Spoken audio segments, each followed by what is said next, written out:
If the person doesn't have the life that you want, I'm just not going to listen to you. Truly, I don't really care who you are. If you're in my family, if I've been friends with you forever, if I just met you over the phone, it doesn't matter. But if you have the life that I want, I'm going to listen because you figured out a way to get there. So you probably know how to tell me how to get there from where I'm at. All right, welcome to the Owner Meeting Podcast. I'm Christian, your channel host. Today, joined by a friend, Josh Janus. This guy is a freak. I met him, I had the privilege of meeting him about 2 years ago at an event. He is the most organized young person I've ever met in my life. He has made a ton of people a lot of money through his systems and processes. I've asked him many times how to build a business like his, and I realized I don't have the detail-orientedness to get it done. I'm super excited for him to share some of his journey here. Josh is an amazing guest, absolute privilege to have you on. Josh, welcome to the pod. I appreciate the intro, and the opportunity to be here as well. I'm a big fan. For those who are not familiar with you yet, share a little bit of your backstory. What does your business look like today, and where did you start? For sure. So I started 4 years ago, door dashing, listening to books, literally about finance and real estate. I always ran a bunch of small businesses in high school and early college. So I had 30 grand saved up. How am I going to grow this? How am I going to figure out a way to turn this into financial freedom? And I kind of turned to real estate in a way. I wanted to house hack, similar to how Christian started, I believe. Mm-hmm. And I found a bunch of guys on Bigger Pockets that were in the market that I was in Columbus, Ohio. Went to the office. There was 20 guys that owned multiple houses before the age of 30. And I was like, how is this even possible? I'm going to get a computer science degree, make 100, 150. Even if I live dirt cheap, it's going to take me a long time to own a bunch of real estate. So I started cold calling for an agent there in an area to try to find off-market deals, learn the process of calling, talking to owners, understanding their needs, their desires, found a couple deals, made some marketing fees that way, stacked up the marketing fees, and started to buy my own investments. So my first one was about 2.5 years ago, and I just crossed 200 units owned. And it's all basically 1 to 4 units. It's in Cleveland, Ohio for the most part, a little bit of Columbus, Ohio. Almost everything is the BRRRR method. So every unit is not livable, and I got to put 20 to 80 grand into each unit and then get it rented out, hopefully 6 months later. So I want to point this out. For those who have followed my personal strategy, I don't like to do a lot of transactions. I do 3 or 4 transactions a year. I'm super picky about what I do. I enjoy value add projects, but I do, 25 to 50 unit buildings for the most part. So for me to stack 100 units, it doesn't take that many transactions. Your volume is insane. Doing small multifamily, duplexes, fourplexes, you must be doing so many deals. How do you get that much deal flow? What is the process? This is the thing, by the way, that blew me away about Josh. Your method to have as much volume as you do, it to me is just absolutely crazy. I love the business you built. How did you do this? I would say on the back end, before we talk strategy and formula, I just have a notepad next to my desk, and every little thing that I do, I don't care how small it is. Ask a title agent a question about the survey, see if the appraisal's in, ask when the lease ends, anything like that. I write it all down. And in the beginning, it was 200 things a day. It was a lot. And I would look at it and I'd figure out, do I absolutely have to do this right now? Can I give it to a virtual assistant? Can I give it to an in-person assistant? Can I do that task once a week? Can I group it together, do it once a day? Can I just not do it because it isn't making me money? A bunch of those questions basically surrounding delegation. And I just been doing that every day for 4 years. And it just continues to allow me to manage more transactions every month. So I'll tell you, year 1, I bought $1 million in real estate and I sold about 17 million. Year 2. How old are you year 1, by the way, when you started as an agent? 22. Oh my gosh, dude! There's so many 22-year-olds who can't move anywhere near that volume. It's insane. A big part of it is I just try not to do anything that doesn't make me money, doing showings, driving around, that stuff is way too repeatable, and you don't need to be doing it. But real quick overview: year 2, Mhm. sold about 20 to 25 million, bought 5 million, and then this year selling about 30 and bought 15 million. So I've been able to scale the investor side. That's kind of what I've been focused on. And to give you an idea, this year, transaction wise, as an agent selling homes, it's about 150 to 200 transactions. On the investor side, it's 75 purchases and about 30 to 40 sales. So there's always like 30 things in contract to 60 things in contract, literally, between sales, purchases, refinances, and the same thing on the client side. So really, a lot of it comes down to writing everything down in a notepad, building out a procedure step by step so that a kindergartner can understand it, give it to your VA, take all those sets of rules and kind of put them in flow charts. Mhm. And that's kind of the next level in terms of helping somebody else understand every step of the way. But yeah. What blows me away about Josh is it's this hyper optimization. You've taken every piece of your time, and you've done it just through a notepad on your desk, right? You just have a notepad and you're just tracking. Okay, is this a income generating task? Is this the highest and best use task for me? Do I have to be involved? Can it be delegated? I'm assuming I have a friend named Brian Lubin. He does everything in 3 colors on his calendar. He does. Does this make me money now? Is this a task I need to be involved in that can make me money later? What's that in yellow? Or this is just a non-income generating task that could be delegated to someone else. And he runs his whole calendar 3 colors. What are the categories that you have on this spreadsheet for tasks that Josh is going to do, tasks that you're going to delegate? What bucket do things fall into? So get real detail oriented. It's essentially a 5-step process. Number 1, I answer any new email. Well, I don't do this anymore, but I did this a long time. Any new email that comes into my email inbox that is not previously filtered into a box.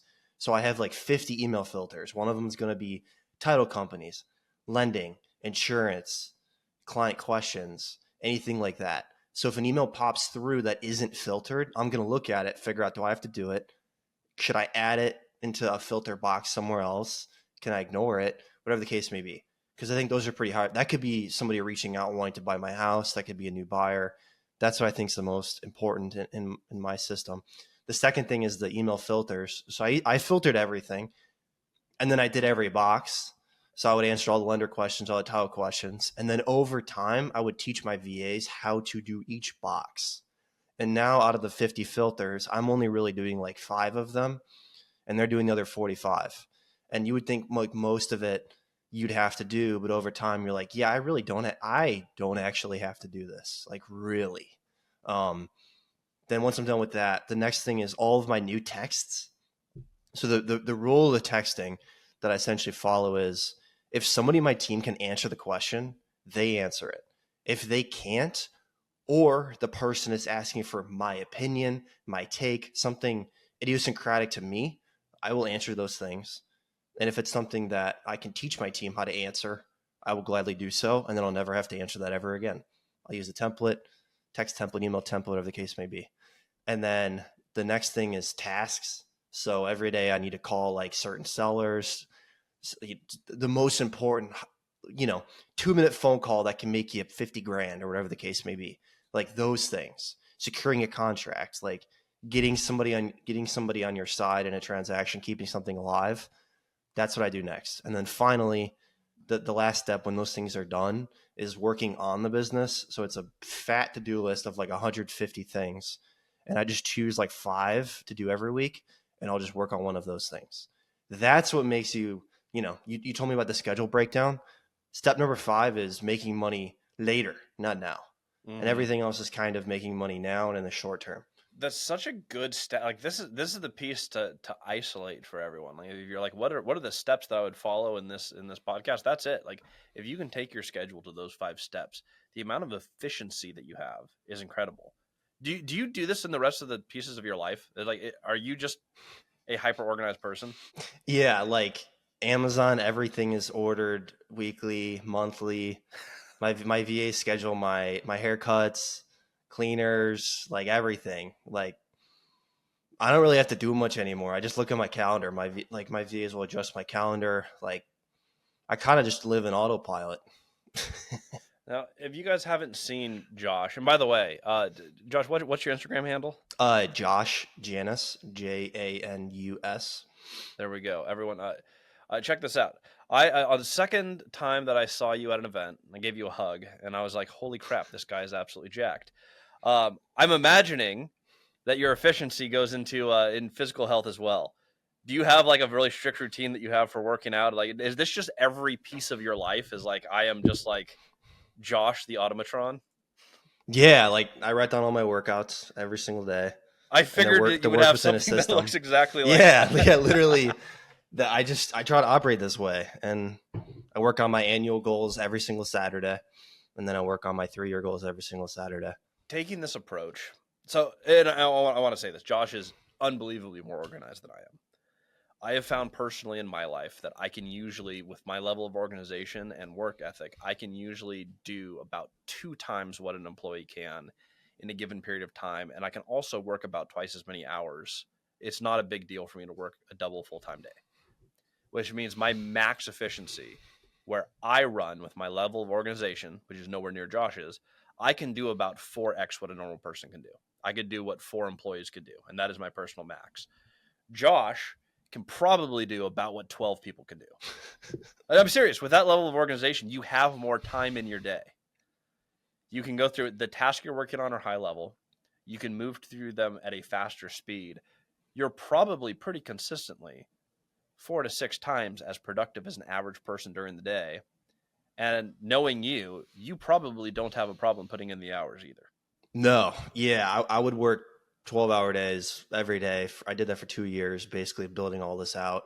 Now I probably work about half the amount of time, so still like 60 hours, and then I'll fill the other time in with stuff that I kind of wanted to do instead. See, Working that's out, sports, whatever the case may be. Like building your life into the business so that it isn't garbage. how old are you today? 24. Okay, so you're 24 years old. People need to hear this. If you put in that amount of work on the front end, and a lot of people on this podcast, a lot of entrepreneurs have crazy numbers, and they're really young. You put the work in on the front end for the rest of your life, you can continue doing exactly what you're doing, or you can continue scaling, right?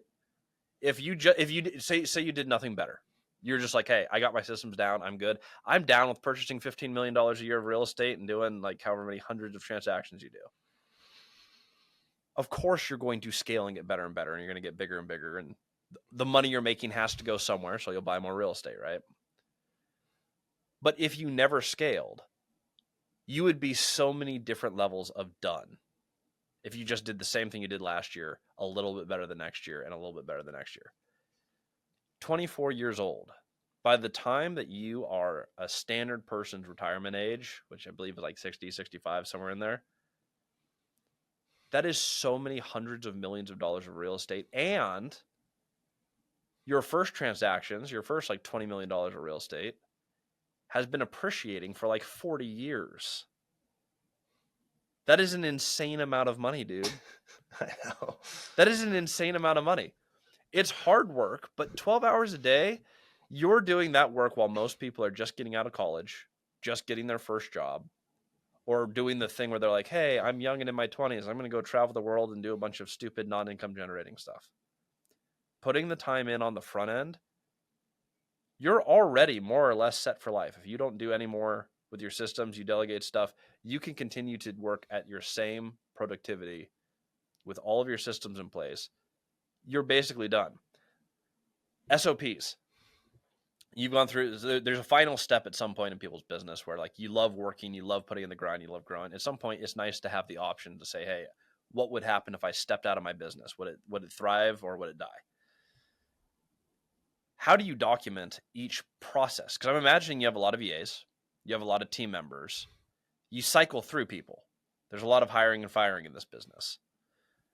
How do you ensure quality control and that like you delegate a task that you don't just have to keep retraining the same task to everyone who goes into the role? How do you document your SOPs and how do you organize once you build the system once, so you don't have to build it again and again? So in any business, you start out as you're the owner, sort of, but you're really an operator of a high income paying job over time. That's kind of how you start, really, the way that I think about it. You create a job where you can make a bunch of money, but you have to work every single hour. And then like step number 2 is like document everything and slowly give people stuff to do, and you pay attention to them doing it and make sure that they do it right. So that's kind of where I'm at.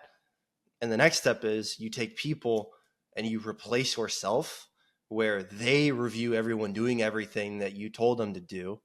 And then and then the manager, that's basically a manager role, goes up to you and tells you when something's catastrophically wrong. And hopefully you have systems in places that handle every other scenario other than a $50,000 problem or whatever scale that you're at. So that's like the next step that I'm getting into. So I did that on the contracting side because I have a project manager. I don't really have it on the realtor side for the most part. And I don't really have an acquisition person. I'm still the one deciding to buy the house. Pretty much though, after when my contractor walks the house, I'll tell you, this is very possible. Whatever asset, I really think. I'll look at a deal. All right, great. Let's have my contractor walk it. So I tell my VA to set up the walkthrough. My guy will walk it, take pictures. The VA will send me the pictures. I hop on a 10-minute call with my GC, iron out the scope of work, iron out the project bid. Then as long as the numbers make sense, maybe I send in a counter or whatever. I don't do anything at all in the process until the notary's at my door ready for me to sign papers. So my VAs fill out the loan applications. They schedule a title. They get all the necessary documentation in, because all of that stuff is repeatable. There's a lot more in your business that's repeatable than you think. Even buying one house and then buying another house or whatever the case may be. When you're building this business, going back to like the beginning, what was the number one thing that you did that made you as successful as you were? Because you started out doing, I mean, you very rapidly started doing a lot of transactions as a broker, and that increased your active income. You started doing a lot of the buying at the same time. What was like the first thing that you're super successful now with a whole lot of systems in place? Was there a first thing where you're like, oh, I did this and it made a lot of money, so I kept just pulling that thread and building the business? What was the first breakthrough in your business? I think it was developing relationships with other agents, wholesalers, cold callers, whatever, that I am somebody who is going to close a deal if you send me a property. And I'm not going to waste your time and tell you that I could sell something that I can't. So I become the first person that many people send the deal to when they find something off market. And I'll tell them right away, I'll buy it or I'll sell it, or I'm not going to do anything. And I had to fail a lot in order to actually establish that reputation. Like my first 11 deals fell out of contract because, as literally David Green put it magically, like I was taking unqualified buyers and unqualified sellers and putting them in a room, and they would always leave. And it made a bunch of sense. So over time, I had to like understand the characteristics of like who is a good buyer of this asset class, and then who is a good actual seller of this asset class, and then put them together. And that gives you the ability to quickly say yes or no. Yeah, very quick. Yeah. I'll decide whether I can sell something or buy something in like literally 2 minutes or quicker. And you know what? And a lot of people need to hear this. The speed in which you can confidently answer someone in a solid answer, be it yes or no, builds an incredible amount of confidence in that person. If you bring a deal to me and I go, hey, yeah, I need to look at this over, let me kick it around to my team. We're going to get back to you. And I get back to you 4 days later, I'm not really confident that that's someone who's organized and ready to go. If I can tell you on the phone call, or I can call you back in 15 minutes and say, hey, I talked to my team, we ran some numbers, I'm a go, let's do this. That builds an incredible amount of confidence. The ability to just say yes or no to things is huge. And if you're not there yet, there's usually a piece of information that you don't have. Go out and learn it. Dude, I agree with that. That's a great skill. We got a quick decision making. Actionable things from Josh. If you can't say yes or no yet to something, figure out what you're missing that allows you to say yes or no. Then acquire that skill and then confidently give people answers. Because you know what? It's going to pop up again, probably tomorrow. Yep. So if you're ready, you're ready. Oh, dude, I freaking love that. You said my favorite thing of all time. Number one task that got you started was meeting with other people. It was the relationships. It was the owners. How do you get connected to these people? Because I believe the best way to do anything you want to do is get around the people that you want to do things with. In fact, that's why we run the Owner Meeting podcast. If you're busy, you're driving to work, I want you to be able to listen to this podcast and be like, I can learn awesome stuff from owners without actually having to go out and meet them. If you're trying to build your own business, you're trying to meet your own people, how do you go about starting those relationships? In the beginning, I would just cold call guys and, hey, Alex, I see you own this single family. I found some other ones that you own. How'd you get all of these? And they're going to be like, who randomly calls you like this out of the blue and is asking how I own something? And generally, these are old dudes. I'm going to stereotype a little bit because you kind of have to just to explain the point. But it's usually old guys that are well off. They're more well off than their friends. Nobody cares about them, really. Their family heard about their real estate success for the last 20 years. They sort of care, but they're kind of done talking about it. This is something that they're very passionate about. And if you're wanting to learn more and you're engaging with them and you're going to give them the greatest currency that human beings adore, which is attention, they're probably going to respond in a positive manner and give you something back. Not everyone's going to do it, but there's quite a lot of people that will. And I was able to meet some beasts of investors in my market, knowing nothing, driving there, oh, this guy's got, 6 houses I found. I didn't understand how to look up LLCs at the time. And he was sitting with his daughter. He's like, Tuesday at 3 p.m. I'm like, all right, this guy doesn't have a job. And he's got a massive spreadsheet he's scrolling through, and it's 1,200 units. I'm like, oh boy, there's levels to this stuff, aren't there? And that guy showed me off of 2 phone calls. And I got 20 other stories like that. And there's always another level. Oh, no matter yeah, who you meet, of there's course. always another level, and it's fantastic. And what I've learned is that how you get from one level to the next is not how you get from that level to the next one. There's a different path from each level to the next level. You have to learn from the people who've done the thing that you want to do. Dude, you have stumbled upon early, much younger than me, the number one currency. This is how you win the game. You move from being an outsider to being an insider. People in real estate know other people who own real estate. They give you all of the connections. I kind of look at this like a poker game or maybe even a Monopoly game. Might be a better example. When I grew up as a kid, my sisters and I would play Monopoly. Someone would get out really early and, someone lends them a property and gives them a little bit of cash. And goes like, hey, I don't want the game to be over yet. That would happen all the time. Other players have resources you don't have yet. They also have knowledge you don't have yet. At some point, if everyone knows, likes, and trusts you in your market, someone will deal you in. They will hand you a deal. They will hand you a relationship. They will hand you something. They might be a partner further down the road. But the people who have done the thing you want to do already have all of the resources that one could need. You get out and you build your team. You also said something that I found extremely true. A lot of these people have friends and family who don't care about their real estate at all. Don't ask them to sell the freaking property. Ask them how they built their portfolio. Start with a relationship. With real estate agents, you get paid when you do a transaction. You can call a broker and talk transaction all day long. They'll really appreciate that, especially if you can close a deal.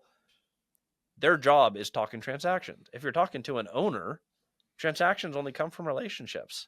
Build the relationship first. That will carry you through the next 15 transactions with them. It's literally the most genius thing. And you learn this at such a young age. It's just incredible to me. Was there one relationship that stood out among the other ones where you're like, man, I met this one guy and it changed everything for me? Or has it just been a collection of a ton of people? It's just been a collection of a bunch of people. And the rule that you stated earlier on in this, which is if the person isn't, I'm going to be even broader. If the person doesn't have the life that you want, I'm just not going to listen to you. Truly, I don't really care who you are. If you're in my family, if I've been friends with you forever, if I just met you over the phone, it doesn't matter. But if you have the life that I want, I'm going to listen because you figured out a way to get there. So you probably know how to tell me how to get there from where I'm at. And I use that rule in many areas of my life. And a good way that you can extract that rule and apply it to other people is when you're calling, call a guy that has 20 units And then, call another guy that has 50. So he's the quote next level up, and just connect them. Maybe you can help facilitate a transaction of the 50 guys selling a bunch of small units to the 20 guy, and then he 1031s into a bigger building. I've done that a handful of times. Like, you can be a connector for people at higher levels than you even. There was you said something really smart here. Do they have the life that you want to live? There's a investor I won't name drop him. He's in the Dallas area. I met him years ago. He has a little over 2,000 units owned in cash. And I met him, and he was the weirdest freaking person ever. It was the most uncomfortable interaction. And then he had me drive some of his portfolio. He's like, "Hey, I'll seller finance 108 units to you." I'm like, "That's amazing." We drive out. Buildings are like 20% occupied. The roofs are falling off the buildings. Some of them are just completely condemned. You can have all the money in the world. You can have thousands and thousands of units. Ended up being one of the least valuable connections I've ever made. It's not just have they done the thing you want to do. It's, are they living the life you want to live? I'm in his office, and he has his son's there, who is just kind of a loser. And mid-meeting, he kicks his son out and goes, "Hey, go grab daddy a glass of water." And I'm like, this is just weird. Everything about this is weird. I don't want to be like this guy. We left the meeting. I never called him back. He's worth tens of millions, probably hundreds of millions of dollars. He has a crappy portfolio. He's a slumlord, and he's kind of a creepy dude. Not the relationship you want. I've also met someone who owned a couple of duplexes who connected me to some of the best accountants I've ever had. And I loved the way he lived his life, and I loved the way he paid off his portfolio. Anyone at any level has something to teach you. Better than just meeting the people who've done what you want to do. Connect with the people who've lived the life you want to live. I'm stealing that. That is now, I say meet the people who've done what you want to do all the time. That phrase is now gone. Multifamily strategy. I'm changing the course. That is a big difference. Meet people who are living the life that you want to live, and then learn the steps that they took to get there because they've already done it. And like, what's amazing about the internet is you don't actually really have to meet them. They've probably been yabbering about on YouTube and Instagram or wherever, and you can pick up a bunch of stuff. Like, there's a bunch of people that I've never met, but I listen to them all the time because I want to live the life that they live.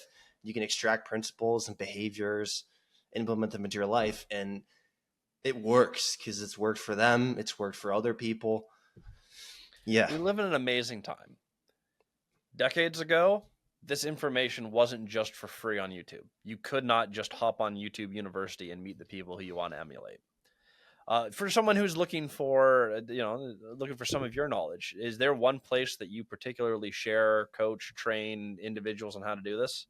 Is that a part of your universe of people who had questions for Josh?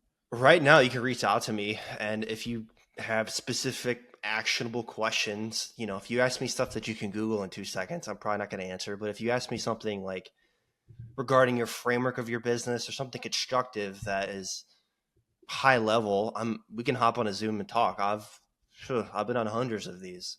So, and I'm also working on some education regarding renovating homes, managing contractors, like kind of on the more like structural side of rehab real estate. But I'm happy to help. Remember how Josh sorts his inboxes.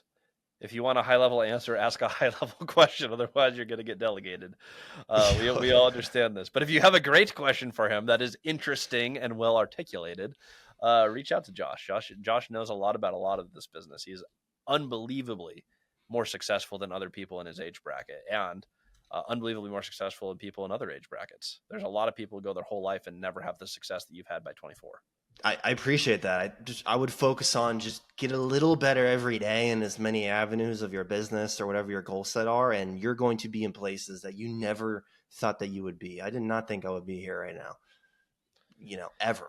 One thing I ask everyone, and while you've been very successful in a short period of time, the dumbest that you will ever be is at the beginning of your business ventures.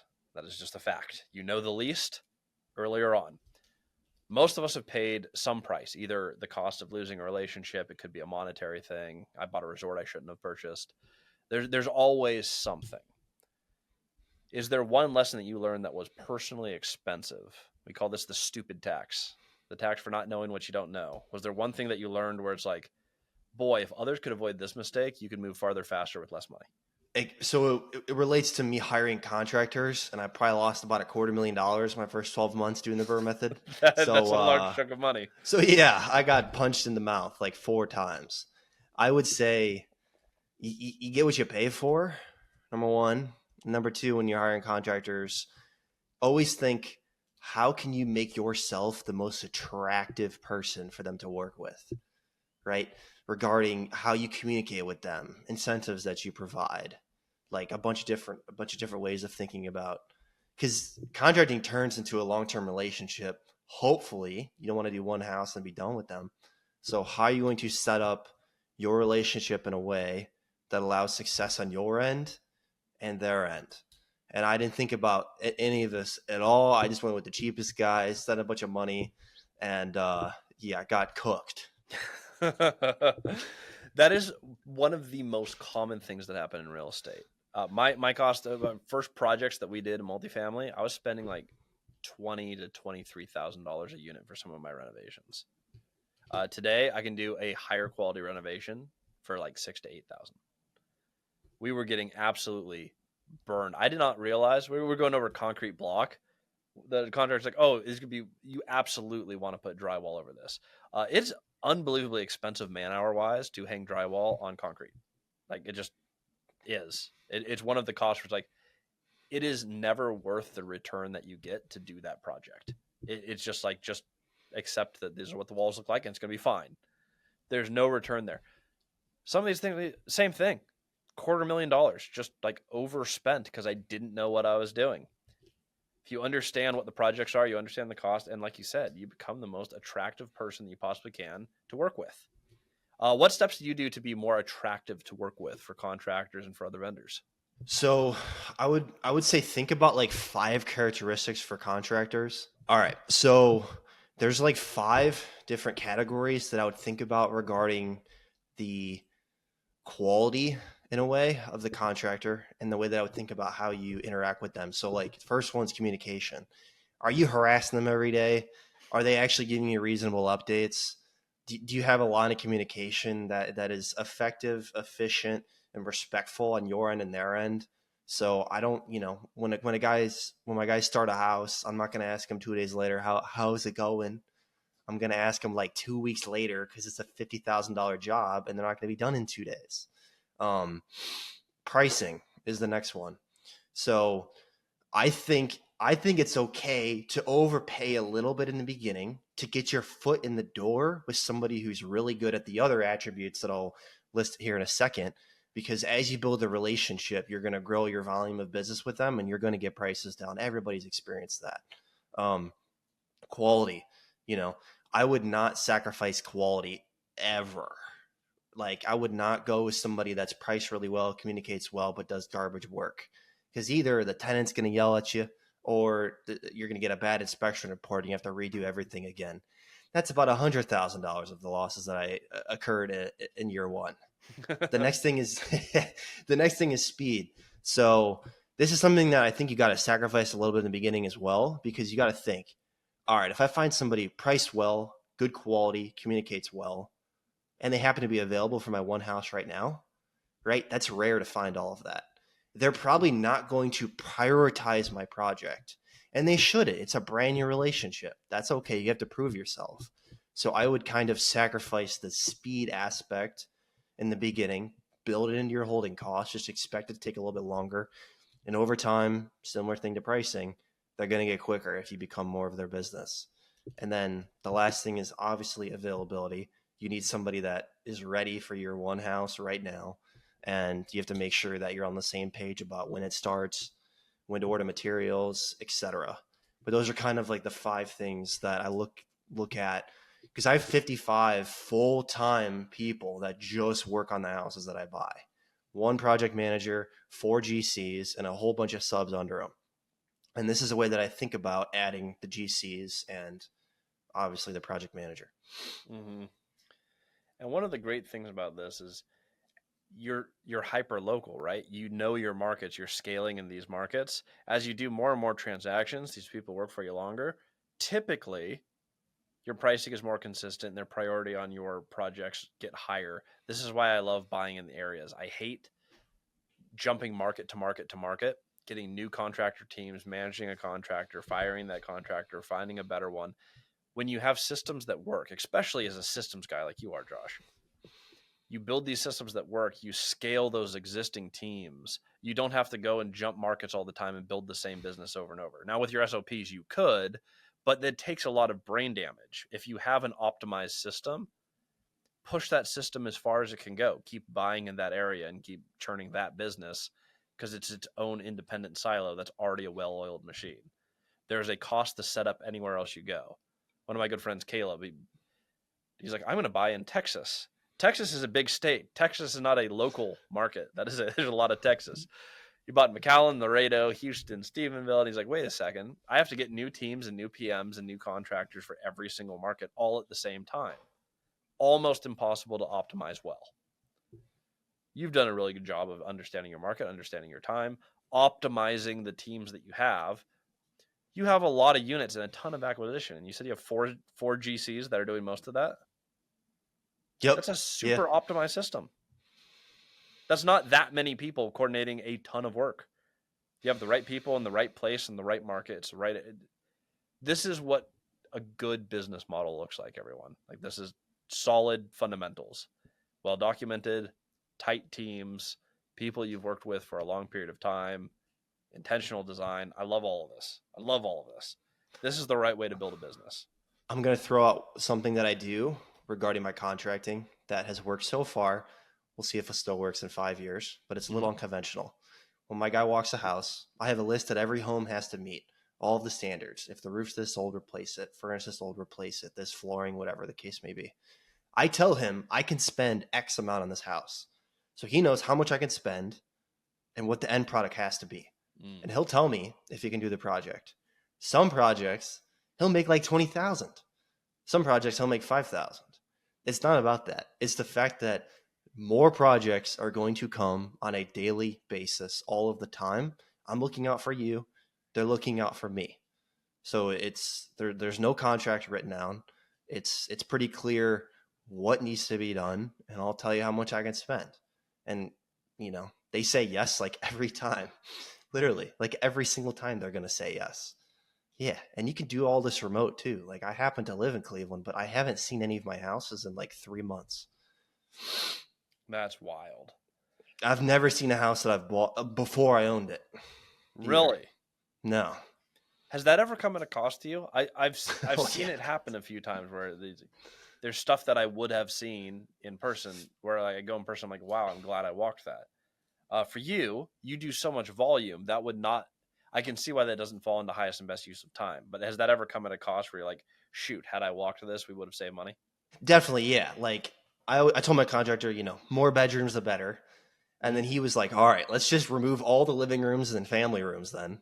So I'd have like weird unit layouts. And my property manager's like, we can't get, yes, it's a 4-bedroom, but it's like a kitchen and 4 bedrooms and a bathroom and there's no other rooms.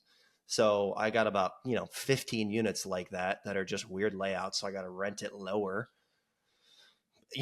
That's a cost of doing business the way that I do it. But in my head, I save like however many hours not driving and walking anything. And I replaced that with buying 10 more houses that made way more in the spread of the rent that I'll make if I had paid attention to that. Mm-hmm. So I'm constantly looking at, like valuing the hour of your time and trying to do literally nothing under it ever.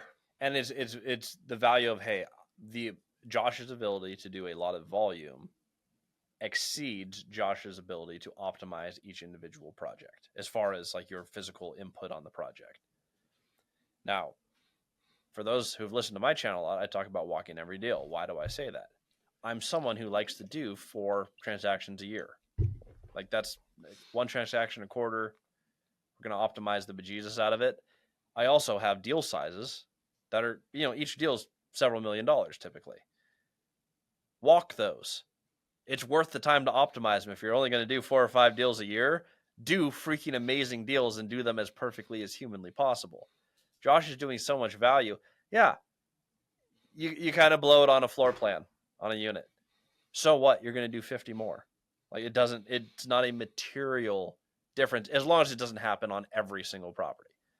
It all comes down to optimizing the time. This is why I wanted to have Josh on. It's just the way that your mind works is amazing in terms of making a ton of money, which I think is why most people listen to this podcast is like, yeah, I would like to make more. You have the most repeatable and scalable model I've ever seen because everything is a system. And every single day, your business gets a little bit better because that's how you function. How do I get a little bit better today? It starts as simply as taking a piece of paper on your desk and writing down and documenting the task that you're actually doing. If you can apply that one step today, the next day you can go, okay, well, do I have to be doing each of these things? And what is the value of each thing I'm doing? And you do that over a few years like Josh has. At the age of 24, I'm 32. The amount of more wealthy you're going to be at 32 than I am is unbelievable. Like almost not conceivable. I don't want to think about it too hard because then I'll get jealous.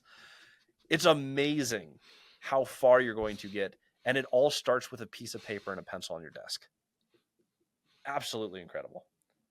Josh, we're going to wrap here. Is there one last piece of advice that you'd give people who are early in their business or even just starting their real estate business? They want to build something like you've built. Is there one last piece of advice for them? I'd say as you're optimizing your business, whatever scale you're at, it doesn't matter. Try to set goals slightly farther out than where you know that you can get and get good at essentially meeting that gap. And if you are always doing that, you're always going to be further ahead than where you thought that you would be. So if I knew that I could buy 20 houses in the next year and I had all the systems in place to do it, I'm going to set a goal of 25. What micro changes do I have to do in my process to get 5 more? How can I squeeze 5 more out? And then, you get that pace, you focus on like your pace. So I'm constantly looking at my 30-day pace, 90-day pace, 180-day pace, and just apply that principle. Josh, thanks for joining us today. For those listening, this is one of my favorite podcasts. I've wanted Josh on for a while. He actually reached out to me. He was like, when are we doing this thing? I was like, immediately. I'm so excited to have you on. I am just personally a huge fan of this guy. So Josh, it means a lot to have you on. If people want to follow him again, that's Josh Janus on Instagram. Shoot him a message. If you guys have a high-level good question for him, this guy optimizes his time. So if you have a question, make sure it's a darn good one. If you've already listened through the whole episode, we interview owners like this every single week so that you can learn from the best of the best play in the game. I think Josh is one of those guys. If you haven't yet, like, subscribe, leave a review on the podcast wherever you're listening. We appreciate you, and we'll see you on the